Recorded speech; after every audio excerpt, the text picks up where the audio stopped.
Hey everyone, welcome to today's video. So today's video, I wanted to quickly discuss something regarding the dark zone size. And here on the map, we're looking at Tom Clancy's The Division. So the really cool thing about The Division is, in terms of The Division 1 anyways, the map size was something that a lot of the players really enjoyed. There was a lot of space to run around from DZ1 through DZ9. There were like 9 dark zones that you could run all over the place. There were some vertical aspects to it, some underground aspects to it. And I think this made the dark zone much of a bigger space because I remember when the additions for DZ7 to DZ9 were added, one of the things that the developers were priding themselves about was they were able to add more of that underground and more rooftop type things with the game to give it a little bit more of the feel that you had a bigger play area, like a bigger sandbox. And this was really cool. I mean, I really think they did such a remarkable job in bringing this to life and bringing this to the community. But with the Division 2, you don't have all this room. Like, a lot of players don't seem to have that same feel that they had from the Division 1. Now we have to be very frank and say this is as a result of, oh, who's following me? You want to die?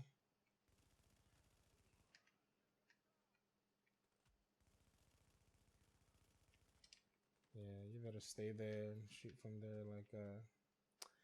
Okay. And a lot of the community was at the point where, some people said, we don't like the size of the DZ. Rogues can run too far, and all that stuff. But I don't think, that remained the case for a long time with the Division 1. In fact, what happened with the Division 1 over time was people could play as teams and play specific roles.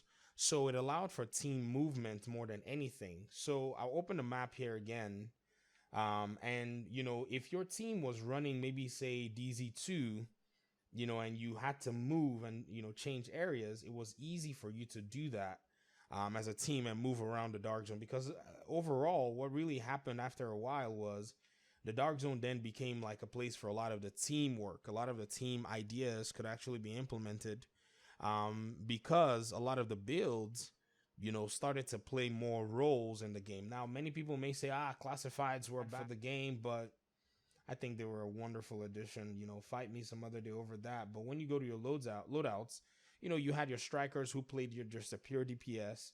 You had your reclaimer. So if you had a reclaimer on the team, that reclaimer was working to keep you guys alive. If you had a final measure player, that final measure player was working to, debuff you guys as a team. So there were becoming more and more roles. So it wasn't just a matter of just manhunts where people just ran out their manhunt timers. It was a matter where, people were playing roles and people could run the dark zone efficiently. Now, I speak as somebody who, has a lot of experience observing the dark zone, not necessarily playing, but watching some of the top teams actually play. And it was very evident that, the way the dark zone was, it was actually, in terms of level design, it was in a good place. And so to take the dark zone and chunk it up into 3 different aspects to make it a small dark zone, I don't I don't think the developers really considered how the dark zone was already well. Now, let's put it this way. Everything in the Division 1 was a big mixed bag of experiments that in some cases some things worked and in some cases some other things did not work. And so I think with the developers not necessarily identifying and isolating the things that worked, they eventually just took big chunks of ideologies and drastically changed them. And I think that's why we are where we are today. And they named some things, some other things, and they didn't make them seem um, really grounded and really earthy. So, taking a DZ and making it, 3 different aspects of the map scattered around just did not work for that kind of play. Now, another thing you have to also consider with this kind of dark zone is for the solo player. Okay. Now, the solo player, if he was playing in a dark zone like this, or he or she were playing in a dark zone like this, the solo player has a lot of places that they can actually find themselves. You can, as I was a big solo runner in this dark zone. I mean, if you look right now, the server on this DZ8 is already like warm and hot. DZ9, there are 2 rogues that are, there's a rogue, sorry, that's running manhunts here. Now, if I wanted to avoid a person like him, I had multiple places that I could go chill and farm. I could change servers and all that stuff. But now with the Division 2, because the Dark Zone was already at first kind of sort of empty, they had to now start putting people into Dark Zone queues to kind of make room. You kind of a band-aid, bleeding wound, and make people be in the Dark Zone and all that stuff. So that didn't necessarily work. And so solo players don't really have anywhere to kind of maneuver rogue groups. You can't really do anything. If they want to come get you, they'll get you. But in the division, in the Division 1, you could play this game of DZ4 to DZ6. You could pop off an extraction, maybe like here in DZ3, run all the way to DZ6 and quickly extract before a rogue team can make their way to finding you in your original extraction point. And you can extract while the Dark Zone was still hot. In the Division 2, on the other hand, you can still do it, but, if they get you, you're dead. 4 people are shooting at you. It's very difficult. So a lot of the things in the Division 1 just kind of worked. And I feel like, yes, the Division PvP community has been divided about where they want to go. And, these things are just a very weird dynamic. And then one more advantage, and I'm just putting the advantages here for the Dark Zone, for me anyways, how I engaged with it was there was a lot of good loot. You could get some really good stuff here in the Dark Zone. Everything was available. Exotics were available. In fact, it used to be that the DZ vendors here were actually some of the best, not best, but, in the safe houses were some of the better vendors that you could actually get good stuff from. So they eventually went ahead and moved away from that because they wanted people who didn't want to deal with the DZ to be able to get items there. But if you came in here and farmed, you were able to get a lot of gear, a lot of loot. So let me, this is my favorite, East 42nd or East 46th here. This is one of my favorite DZ spots. And if you open a chest, you got like, really cool items, 2 items. And then you had these boxes that also had chests in them in this game anyway. So your loot pool was actually really big.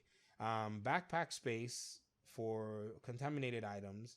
You had 9, you had room for 9 items, which is,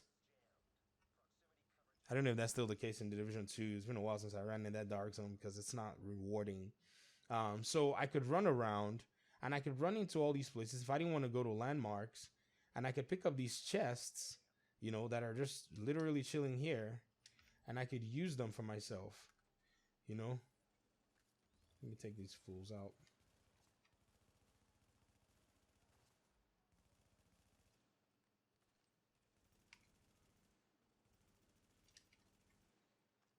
All right, they did.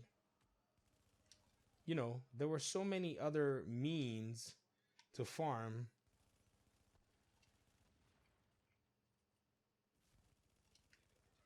And I could get like all kinds of stuff. I could just do contaminated area runs and pick up, good gear from there. Now, yes, you have the same thing in the Division 2. I'm not saying that that's the case, but your loot volume, because of the amount of room that you had, was actually higher, and you could farm in different isolated areas. So, there were nice camping strategic areas that allowed for fighting. They were built for fighting more than anything. So this place here, this is DZ4. This is a very iconic battleground right here, and people, teams could come in here and hold down the fort and take on a lot of pressure if they were well coordinated. And you had a lot of cover. You could have your healer, just pretty much chill right here, provide some real good cover for you guys, and your team can just do some really good work here. And this was free form combat sequences that happened in the Dark Zone that were mostly spontaneous in a sense. So strategic teams could leverage places like this. So you look at DZ6 through DZ7 through 9, when Terry and the guys at Redstorm were building that Dark Zone, they were speaking about how they built that Dark Zone, the extension of the Dark Zone, for fighting, not just building it to expand the room, but building it to allow for encounters to take place much more naturally. Now, I don't know if they build a DZ South, East, and West in the Division 2 like that, but hey, who knows? Maybe that was something that, let me call it an extraction. Probably get, rogue agents show up here.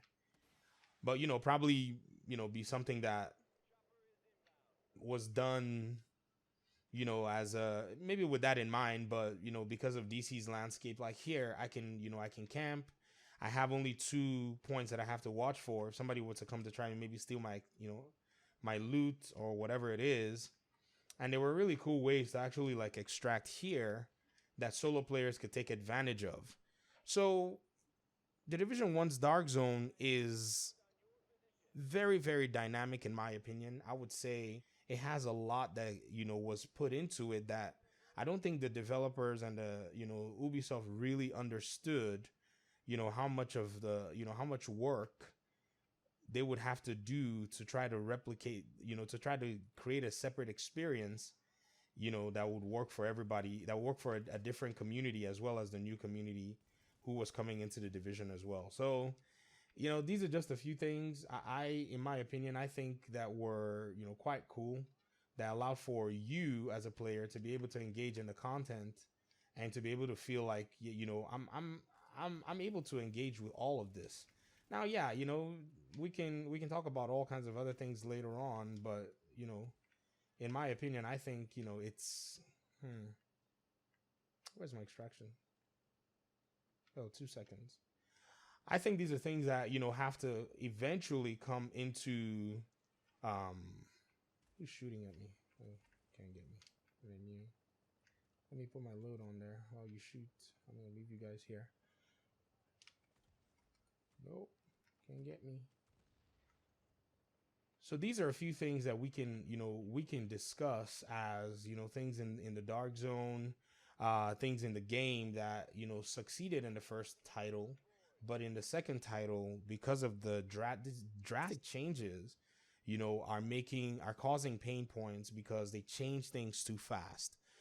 They say if something's not broken, don't fix it. This was one of those situations where I feel like the developers could have just left things the way that they were, and everybody would have been mostly fine. Yes, you still have people who are dissatisfied, who say they love the small Dark Zone, but a lot of people who played the game past when it was, past all the issues and all the shenanigans and all the low player counts, we lived this scenario. And I feel like it's that loyalty that they could have shown to this particular hardcore community that would have really, really worked, more than anything else. So, these are my thoughts about the Dark Zone. These are my opinions. I think, largely whatever happens, will definitely find itself bringing the game towards this old side. I just feel like, if it's not done early enough, well, even if it's done later down the road, I feel like those who are still committed to the game will still return, if you understand what I mean.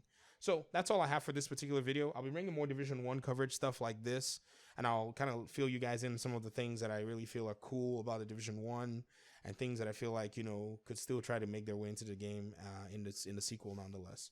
All right, thanks once again for watching, and I'll see you guys in my next video. Peace.